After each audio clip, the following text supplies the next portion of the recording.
Hi, welcome to another edition of What's This Show For? FOR, Friends of Ron. I'm your host, Ron Levitsky.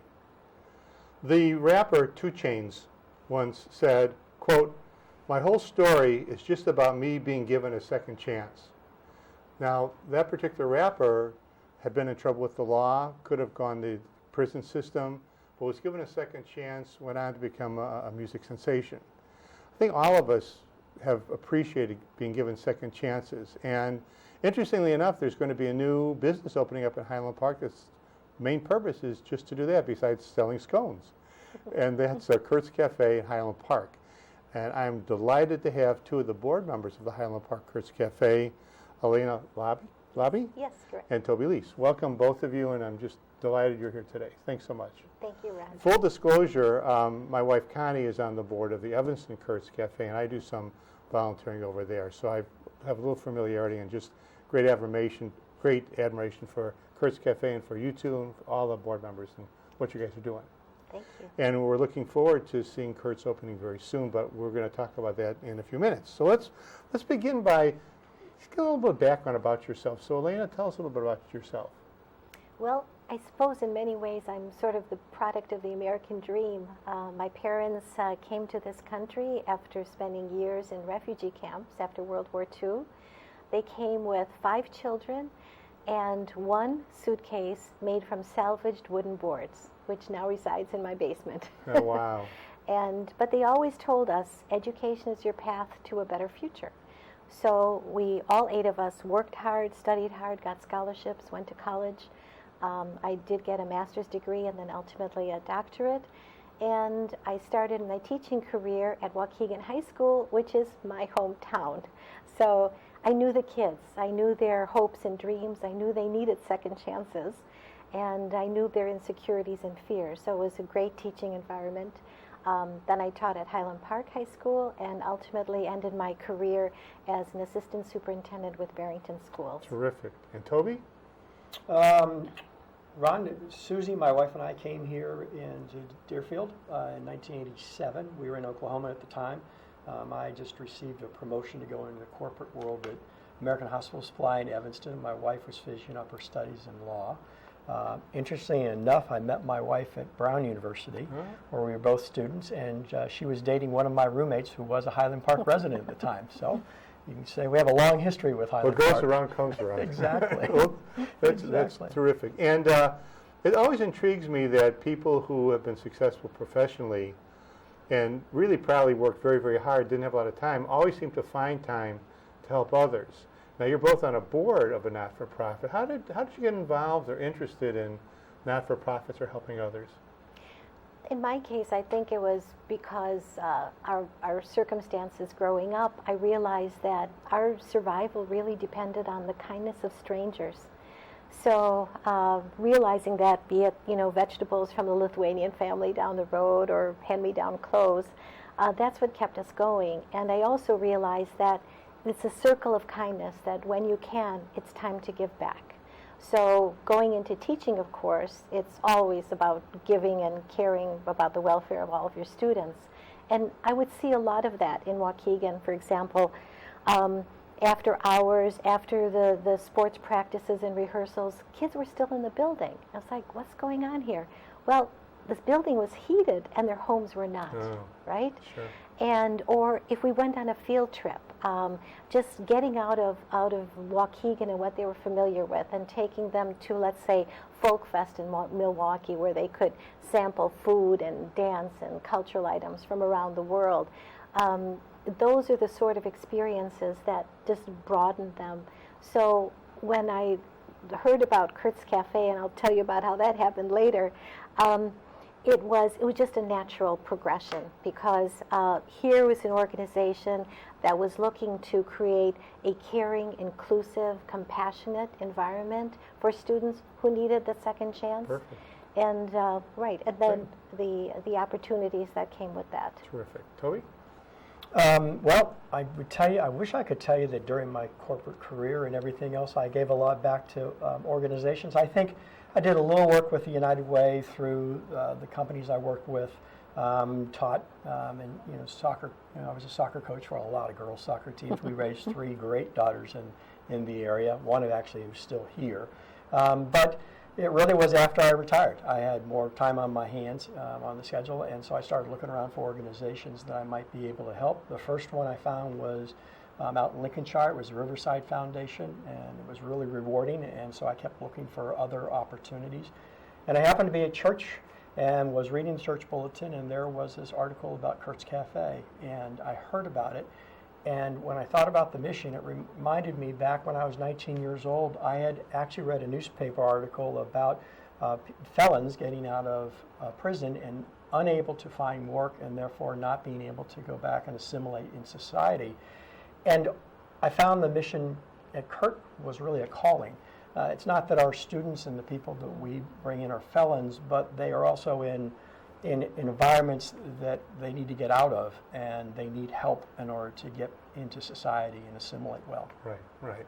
Well, Elena, you being a school administrator, and Toby, your business experience, you know what a mission statement is. And so let me turn to Toby and talk a little bit about the general view. And we're looking at both Evanston and Highland Park here. What the philosophy or the mission statement of Kurt's Cafe? I think if you kind of break it down, we all know that that quote. It takes a village to raise a child, and our students aren't children; they're young adults. They're between ages of 15 and 24. Oftentimes they're homeless. They're definitively food insecure. They come from environments where they have been abused, maybe sexually, maybe physically, at least verbally and emotionally. And they're underserved from a standpoint of resources available to them, and undereducated, and they're at risk, if you will. These are young adults in at-risk situations, and the mission of Kurt's really is to take these young adults and put them into a program that teaches them life skills and job skills. And we do that really by not just having hands-on training at the cafes with people who have culinary backgrounds, but we actually do that by putting together a network of people who come from social services, social workers, mentors, and we also have what I call the inclusive, encompassing community, because that's one of the biggest things about Kurt's is the community that Kurt's is located in, and embracing our students, and that's really the village part. And so what I'm getting from you, because I think a lot of people look at Kurt's Cafe initially as a jobs training program, but it seems far more encompassing than that descriptor, wouldn't you say? Absolutely. I mean, I think the job is one of the things that they want. When we've talked to them, they've told us, a job gets them out of their environments that they're in, but it's really about the other things that they're not getting. Many times when these students come to us, they have a hard time just knowing that it's important to be on time, how to dress, how to address the public, and those types of things. And you think about the Herculean effort of a kid who is homeless to get to work on time. I can't even imagine, the challenges that these young people face in getting that. One of the quotes in a brochure for Kurt's that struck me as interesting, and you might want to talk a little about this, is that Kurt's hopes to mitigate the economic and racial divide of this country. That's an ambitious statement, but it struck me when I go to Kurt's and volunteer, I kind of get it. Could you comment on that a little bit? Yeah, I think that, why don't you take that one? I think that you have a... Well, when you look at the program, I think the reason that even with this incredibly ambitious goal, the way the program is structured, the fact that we're really addressing the needs of the whole child, the whole person. It's not just the job training, because there are other programs that do that as well. But what we do in that other half of the day, so for example, if the students spend 8 days with 8 hours every day for more or less 3 months, depending upon the needs of the students.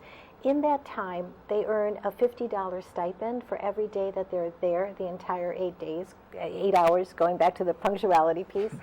And so the 4 hours, let's say, is behind the house or in back of the house training with food preparation, sanitary conditions for preparing food, front of the house training, which interacting with customers, making change, things like that.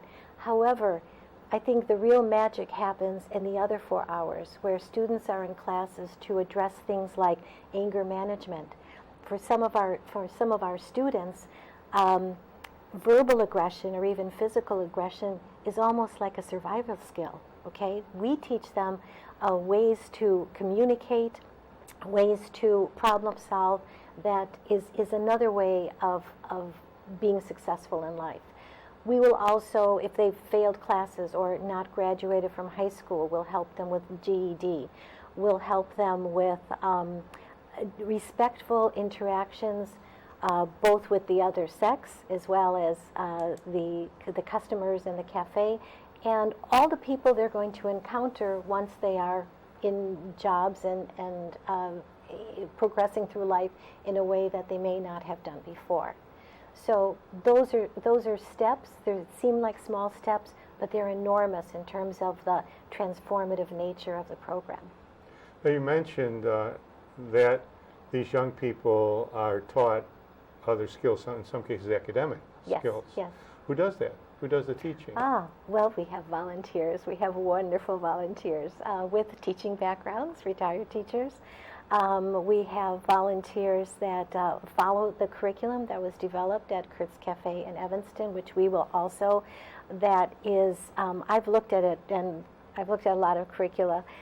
It is so concrete, it is so meaningful, it is so meeting the students where they are, that's what makes it so effective. And, you know, when we talk about the program, do I have time to also talk a little bit about the impact? Well, Kurt's has been around for 7 years, and in that time, they have already worked with over 350 students. Of those 350 students, 90% have gotten and kept jobs or have gone on to further education. In addition, when you look at students who may have had some contact with the criminal justice system, in the state and nation, the statistics are 84% of students will actually return to prison or have additional contact with criminal justice. Of students who have come through Kurt's Cafe, under 3%. It's incredible. In terms of the cost of the program, for $8,000, our students get the benefit of $8,000 per student. Okay. Per student. So for $8,000 per student, the students come away with the food service certification, so marketable skills, and they come away with the benefits of all of those life skills that I've alluded to. By contrast, let's say that one of those students, let's say Chance the Rapper, for example, a 1 year incarceration costs taxpayers $87,000. So in terms of the benefit, there are direct benefits, of course, to our students, but we all benefit from the success of this program. Let's, you've covered so many different interesting issues, but let's continue looking at this. So you mentioned the students. Where do the students come from? Well, the first cohort of students, just because it's efficient, is actually going to come from recommendations made by our state's attorney, Mike Nierheim. Lake County. Yes, thank you. And Mike Nierheim has been passionate about giving kids second chances, finding alternative ways from which students can learn and move on and change that trajectory in their lives. So when we presented to him about Kurt's Cafe, he embraced it and he has endorsed us. So he has a waiting list, and he will be sending us our first cohort. Once we get sort of our feet on the ground, our first step is going to be talking to counselors at Highland Park High School, at Deerfield High School, to see if there are some students who could benefit from our program that are a little closer to home. And we're going to sort of continue in that vein, first addressing kids who can benefit right here, and then moving out into Lake County, into the areas that have disadvantaged populations. How many students at one time do you anticipate will be in the training program? I believe we work between 5 and 7 at a time, and again, each student has unique needs. Some may accelerate, some may take a little bit more time, but they can always come back. So if somebody has a job interview, gets the job, but for whatever reason isn't successful, they can come back. So it's pretty fluid. Okay. And Toby, we were talking earlier about this is more than just a job training program, and I was struck when I was there, and someone told me that some of these kids don't have an ID. No. There's no, not just not a driver's license, but like nothing. No, and think about that. One is, how do you get anywhere, right? Yeah. Except the school bus, and maybe a friend's car if there is one. And if you think also, if you're looking and applying for jobs, again, some of these kids are, they're homeless. So, they don't have an address to send anything to. They don't have a phone to make the calls. They can't maybe get to the place to do the interview, much less having the life skills of understanding how to do an interview. It really is a daunting, if you go back to kind of what we were talking about before, it's a Herculean effort of what we're trying to do from a philosophical perspective. Yeah. When you just come down to the nuts and bolts of just thinking through these young people's worlds and how they're really not prepared. And that is, again, it's part of this mission. And I'll just add one other aspect to it is, I think Kurtz to me, one of the other reasons, not only was I drawn into it, but then became very drawn into it, is there's a bond between these students and the community that they're working in. And that comes from the community embracing them. And it's seeing things through different eyes. So we can take care of the back of the house and we can do some teaching and some mentoring, but again, it's this interaction that's occurring at the counter in the service. And even with the students that are going to be using Kurtz as a gathering place to come in, and that's also a lot of what is kind of changing their lives. And I was also struck that the education wasn't what I would consider necessarily just pragmatic or practical. Getting a driver's license was part of it, which is practical, but also humanistic. That they take field trips. I was in there once volunteering, and the kids are getting ready to go. Where are you guys going? Oh, we're going to the Holocaust Museum. Yes. Or we're going up to Michigan and see how they make coffee. Yes. So it's a pretty amazing, holistic experience that goes far beyond the job training aspect that most people see, at least superficially. Right. Yeah, I think you're referring to the trip to Saugatuck, Michigan, right? Yeah. So, and there too, remember, as we've been talking about bringing students out of the environment that they've known into different opportunities and different ways to view life.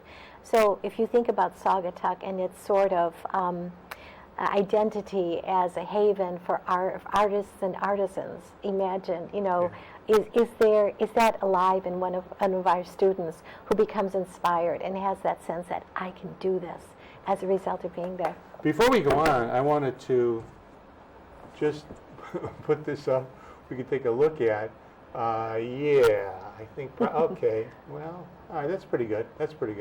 Just if people want to come in, it's the new Kurtz is located south of Central. Yes. On 2nd Street. West side of the street. Yes. Can't miss it. Right. Can't miss it. Right. Okay, we'll bring the sign up Big again black awning. in a little bit. Why Highland Park? Oh, we were asked that a lot. We're going to do why Highland Park and then why 2nd Street. So why Highland Park? Okay, very good. We did a lot of research, and I must say, Susan Trishman, our executive director, of course, that was one of her ideas from the start. But of course, we had to sort of dig through the realities, and what we realized is, as Kurtz Cafe is to Cook County, we would like to be for Lake County, which means in both counties there are very affluent suburbs, but then there are also places like Waukegan or Chicago, Zion, where there are pockets of disadvantaged people.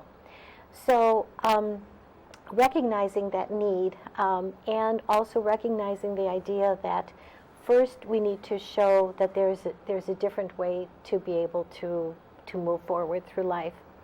And as a long-term resident of Highland Park, both from knowing the community as working at Highland Park High School and living there are things I know about this community. Like, number one, in Highland Park, nobody's going to put their head in the sand. Nobody's going to ignore hurt or injustice. What are we going to do? We're going to have a meeting. We're going to develop a program, right? And we're going to get in there and do something about it. We also know that the community embraces diversity. You know, I've always seen that on the school side and in the way we celebrate diversity in the community, that inclusive spirit. I also know that the community is extremely generous. You know, I am still in awe of the fact that we had donors who contributed up to $175,000 in total so that we could actually sign a lease. Oh, that's That beautiful. was right before we even had an address. How's that for faith, Yeah, that's great. right? Toby, why the location? You could have chosen probably some other places. Yeah, and I think as Lanny was talking about, the personality of the community is very important, because if you think about that warm hug, that embrace the community gives our students, it's that's very important. But the other thing that's important is kind of its location. I mean, if you think, why not Lake Forest, or why not Deerfield, or some of these other communities, if we're serving Lake County and we have these students, it's really about physically getting those students to us. As you mentioned, they don't have an ID, they don't have a driver's license, so we need to make sure they're near reliable, accessible transportation that can get them to the cafe. So the train is terrific. So the train's terrific. Mm-hmm. The train runs really kind of up the corridor, if you will. Deerfield, the train runs out to Libertyville, and if you look at the towns that we think we're going to be serving and kind of pulling from Lake County, it made a logical choice to kind of be on that train line. So that's kind of the bridge that came in. So we first started looking around and saying, where would that be? As we looked more and more towards the personality of Highland Park, we said Highland Park. And then it was just trying to find that location. We couldn't really do it too far away from the train station, Right, yeah. because they've got to walk there. And it gets cold Yeah, yeah. and wet. So, we narrowed our search. And I think the other thing we did from is just the dollars and cents. I got an MBA from the University of Chicago, so I'm always talking dollars and cents. But if you look at it, we needed a place we had to consider rent. We have to build it out to be a restaurant, and so that costs money. And so we needed to make sure we were spending all our kind donations well. Okay. And that's how we came up with 2nd Street. Great. You mentioned like Kurt's Highland Park being sort of the Lake County version of Kurt's in Evanston. Toby, let's pick the ball up here. And what's the relationship, or what do you anticipate the relationship will be between the Evanston Kurt's and the Highland Park Kurt's? It's a great question. I think Kurt's Cafe in Evanston has two faces. One face is the corporate. It's Kurt's Cafe Evanston, the corporate, and the corporate board. And then you've got Kurt's Cafe Evanston is the cafe. I think that Susan Treshman, who is the founder, her original vision was not just to open Kurt's Cafe in her community. She really wanted to open up a cafe and then be able to use it as a model to open up cafes in other communities, towns across the country. And Highland Park is the next one. So that parent organization does what all parent organizations do. They take the resources, some of the key learnings, they give governance and guidance, they advise us in IT issues so that as we open them, it's easier for us to open them and make them successful. So they're there for that. The cafe, on the other hand, is very similar to Kurt's Cafe in Highland Park. We're serving the same type of students. We're serving the same menus primarily. It doesn't change. The program is very similar with the volunteers and the people who are there. So the cafe's personalities are very, very similar in that perspective. Okay. It's just one's Cook County, and we're really serving the Lake County Okay. communities. As we wind down here, tell us a little bit about the committee. How did that form? Well, actually, it was inspired by a speech by Martin Luther King when he visited the North Shore back in 1965. And to commemorate the 50th anniversary of his coming, Open Communities assembled delegates, if you will, from 17 area communities to come and work on the Justice Project.